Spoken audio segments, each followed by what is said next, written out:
Good morning. Praise the Lord. ఈరోజు దేవుడు మనతో మాట్లాడుతున్న వాక్యాన్ని ధ్యానిద్దామా? కీర్తనల గ్రంథము 10వ కీర్తన 8-9 వచనంలో, తామున్న పల్లెల యందలి మాటు చోటులలో పొంచియుందురు, చాటైన స్థలములలో నిరపరాధులను చంపుదురు. వారి కన్నులు నిరాధారులను పట్టుకొనవలనని పొంచి చూచును. గుహలోని సింహము వలె వారు చాటైన స్థలములలో పొంచియుందురు. బాధపడు వారిని పట్టుకున్న పొంచియుందురు. బాధపడు వారిని తమ వలలోనికి లాగి పట్టుకొందురు. హల్లెలూయా. ఇక్కడ మనం వాక్యం చూసినట్లయితే, తామున్న పల్లెల యందలి మాటు చోటులలో పొంచియుందురు. దావీదు భక్తుడు అంటున్నాడండి, అనేక మంది ప్రజలు నిరాధారులుగా ఉన్నవారు, ఇక్కడ దుష్టులు వారిని వారి యొక్క చెరలోనికి లాగివేస్తున్నారు. వారిని నిరపరాధులుగా ఉన్న వారిని చంపుతున్నారు. దుష్టుల ఆలోచనలు చాలా చెడ్డవై ఉన్నవండి. వారి ప్రవర్తన కావచ్చు, వారి ఆలోచన విధానం చాలా క్రూరమైనది.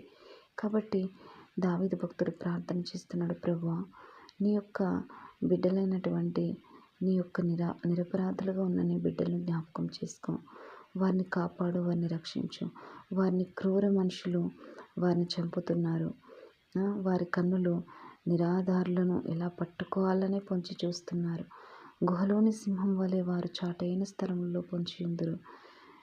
గుహంలో ఉన్న సింహం వలె వారు చాటైన స్థలంలో పొంచియుందురు. బాధపడు వారిని పట్టుకొని పొంచియుందురు. ఇక్కడ బాధపడు వారిని తమ వలలోనికి లాగి పట్టుకొందురు. అవునండి, ఈ లోకంలో ఎంతోమంది శ్రమల్లో, ఇరుకుల్లో, బాధల్లో ఉన్నప్పటికీ వారిని కూడా ఈ యొక్క దుష్ట సాంగత్యం చేయవారు, దుష్ట ఆలోచనలు కలిగిన వారు చాలా మట్టుకు వారికి దేవుడు లేడని, మాకు మేమే దేవుళ్ళం అన్నట్టుగా, మాకు మేమే పెద్ద గ్రేట్ అన్నట్టుగా వాళ్ళు ఆలోచిస్తూ ఉంటారు.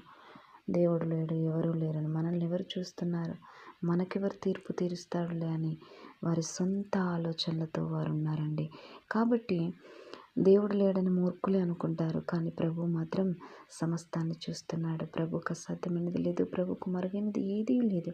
కాబట్టి దావీదు కుమారుడు, ప్రభువా త్వరగా రమ్ము, నీ బిడ్డలైనటువంటి ఈ నిరాధారులు ఎంతగానో దీనత్వంలో ఉన్నారు. వారు మనుషుల యొక్క క్రూర ఆలోచనలకి వారి యొక్క జీవితంలో ఎన్నో శ్రమలు వస్తున్నాయి. వారిని దుష్టులు లాగివేస్తున్నారు. చాటైన స్థలములలో వారిని పట్టుకొని వారి యొక్క జీవితాన్ని మృంగివేస్తున్నారు. ప్రభా, దయతో జ్ఞాపకం చేసుకోవన్న తండ్రి అని దావీదు భక్తుడు ప్రార్థన చేస్తున్నాడండి. మరి ఈ లోకంలో అలాంటి మనుషులు చాలామంది ఉన్నారు. కాబట్టి మనం కూడా దేవుని విషయంలో శ్రద్ధ కలిగి ఉండి